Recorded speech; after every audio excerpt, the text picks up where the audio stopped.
Hello' everyone, বৰ্ণালীৰ সৰু পাকঘৰলৈ আজি বনাবলৈ লৈছোঁ হাঁহৰ মাংস, ব্ৰইলাৰ মাংস আৰু ফিছ ফ্ৰাই। আৰু আজি মই গোটেইবিলাক বনাম চৌকাত। চাওক, চৌকা লগাই লৈছোঁ আৰু ইয়াৰ লগতে মই বনাম আজি ফ্ৰাইড ৰাইচ।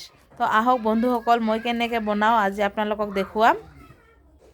প্ৰথমতে মই মাছখিনি ফ্ৰাই কৰি ল'ম। চাওক,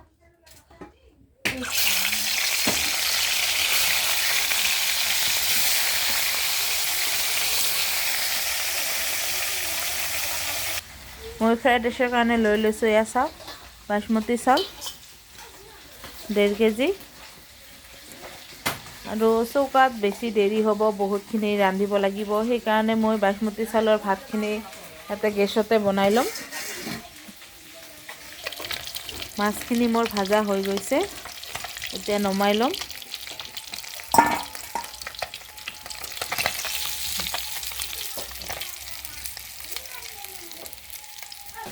ফ্ৰাইড ৰাইচৰ পানীখিনি উতলিছে আৰু ইয়াত দি দিছোঁ অলপ ৰিফাইন, ডালচেনি, এলাচি, লং আৰু এতিয়া দি দিম চাউলখিনি।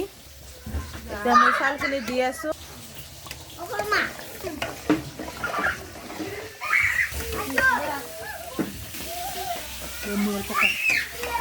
আজি অলপ ঘৰত হুলস্থুল হৈ আছে বেছি, কাৰণ আজি চবে আহিছে।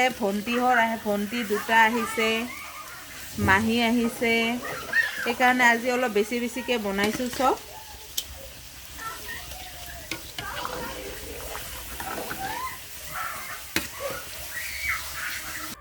মোৰ মাছখিনি ভজা হৈ গৈছে, এতিয়া মই আলুখিনি ভাজি ল'ম। মাংসৰ আলুখিনি তেল গৰম দি দিছোঁ।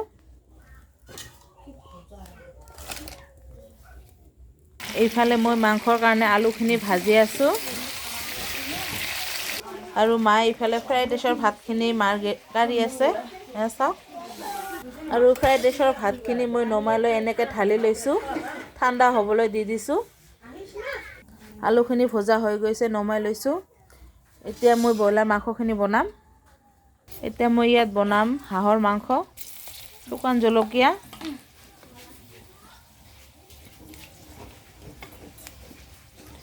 পিঁয়াজ,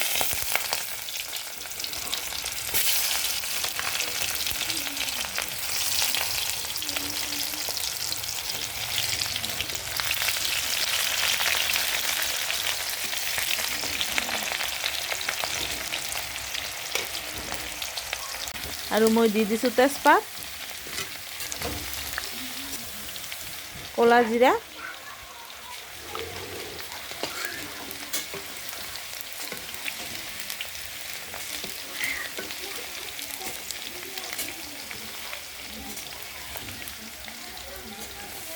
পিঁয়াজখিনি ৰঙা হৈ আহিছে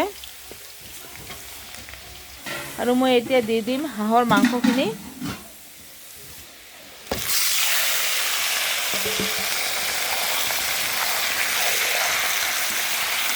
চাওক, এটা হাঁহৰ কিমান মাংস ওলাইছে।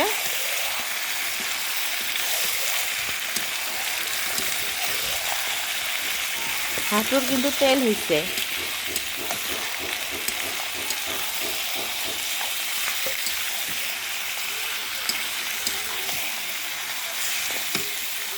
আৰু ভণ্টিয়ে এইফালে গেছত বনাই আছে ব্ৰইলাৰ মাংস।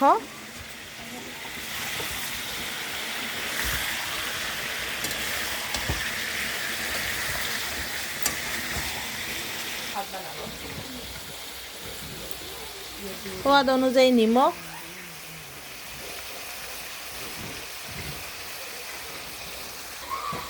হালধিৰ গুড়ি,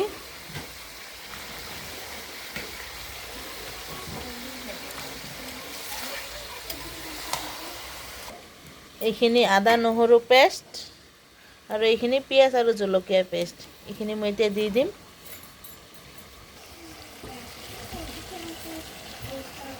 আদা নহৰু,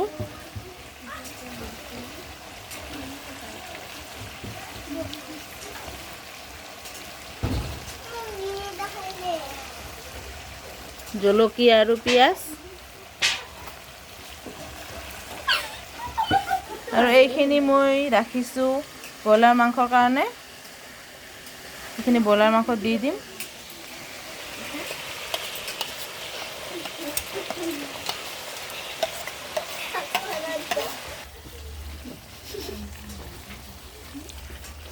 ধনিয়া গুড়ি 1 চামুচ, জিৰা গুড়ি 1 চামুচ, এইখিনি হাঁহৰ মাংসত দিছোঁ।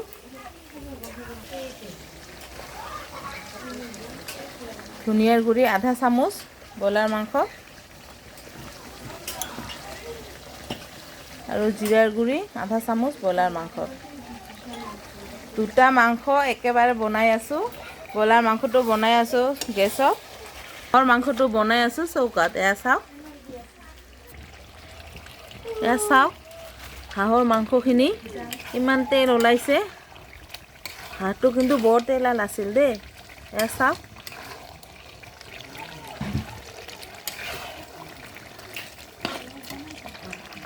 আৰু এতিয়া মই ঢাকনি দি দিছোঁ। চাওক, ইফালে ব্ৰইলাৰ মাংসখিনিত মই দিম অলপ বিলাহী। দুটা বিলাহী সৰু সৰুকৈ কাটি লৈছোঁ। আৰু আজি কিন্তু মাংস ভণ্টিয়ে বনাই আছে। চাওক, চবেই ফ্ৰাইড ৰাইচ নাখাব, সেইকাৰণে ভাতো অলপ বনাই আছোঁ। এয়া চাওক, সৰু মাহী ভাতৰ মাৰ কাঢ়ি আছে, আৰু মা এতিয়া মাংস লাৰি আছে। এয়া মই ঢাকনিখন তুলি লৈছোঁ, আৰু মই এতিয়া ইয়াত দি দিম আলু।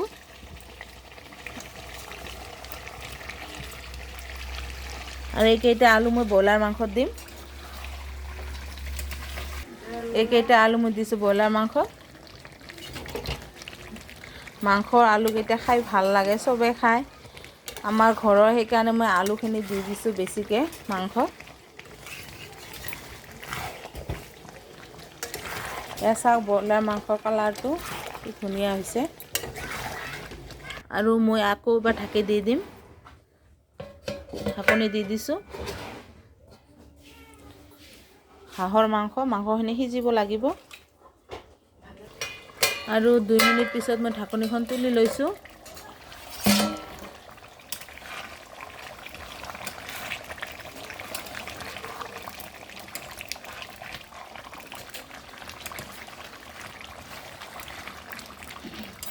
এইফালে ব্ৰইলাৰ মাংসখিনিও হৈ গৈছে। চাওক, এতিয়া অলপ পানী দি দিম। পানী দি দিছোঁ।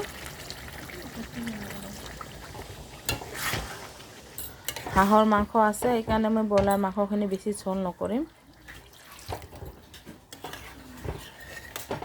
চাওক, ব্ৰইলাৰ মাংসখিনি পানী দি দিছোঁ।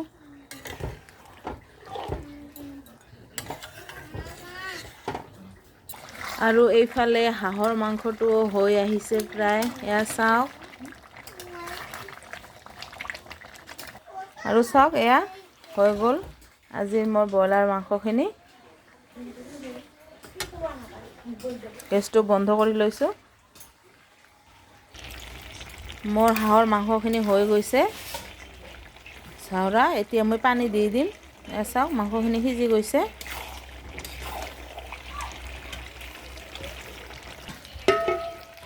এতিয়া মই দিছোঁ পানী।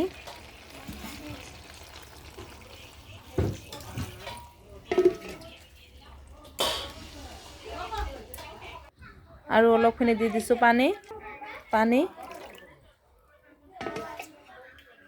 1 চামুচ দি দিছোঁ গৰম মছলা।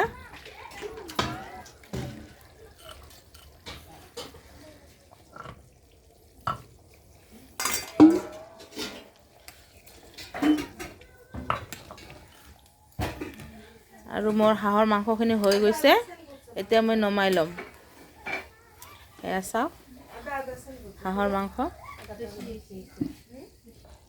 মই নমাই লৈছোঁ। এতিয়া মোৰ হাঁহৰ মাংসখিনি হৈ গ'ল, মই নমাই লৈছোঁ। আৰু এতিয়া মই ফ্ৰাইড ৰাইচ বনাম। কেৰাহীটো গৰম দি দিছোঁ। ফ্ৰাইড ৰাইচৰ কাৰণে মই লৈ লৈছোঁ বিন, গাজৰ, কিচমিচ, চীনাবাদাম আৰু কাজু বাদাম। এয়া চাওক, কেৰাহীটো গৰম হৈ গৈছে। মই ৰিফাইন দি দিছোঁ। গৰম এতিয়া মই দি দিম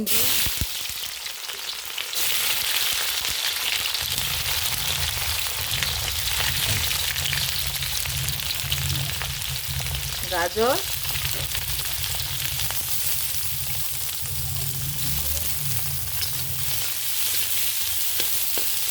গাজৰখিনি মই আগত ভাজি ল'ম।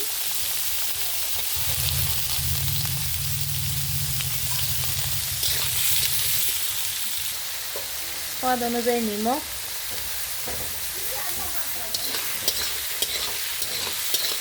মই ভাজিখিনি এক্সট্ৰাকৈ নাভাজিম, ইয়াতে মই ভাতখিনি দি দিম। এইকাৰণে মই নিমখ অলপ বেছিকৈ দি দিছোঁ। ভাতখিনিৰ কাৰণে একেবাৰে নিমখখিনি দি দিছোঁ।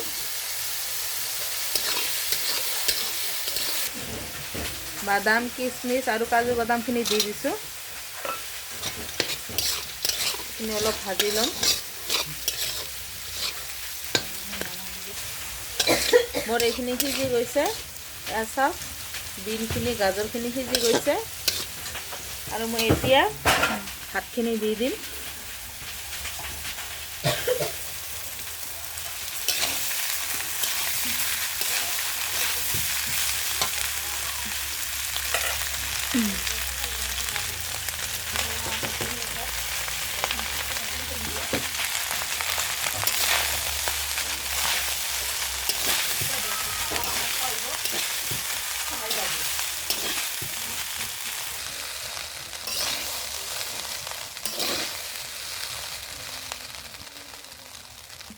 নিমখখিনি মই আগতে দি দিছোঁ। এতিয়া মই দি দিম 1 বাটি চেনি।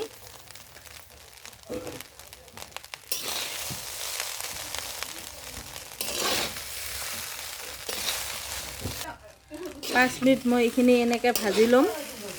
আৰু মই এতিয়া দি দিম ঘি।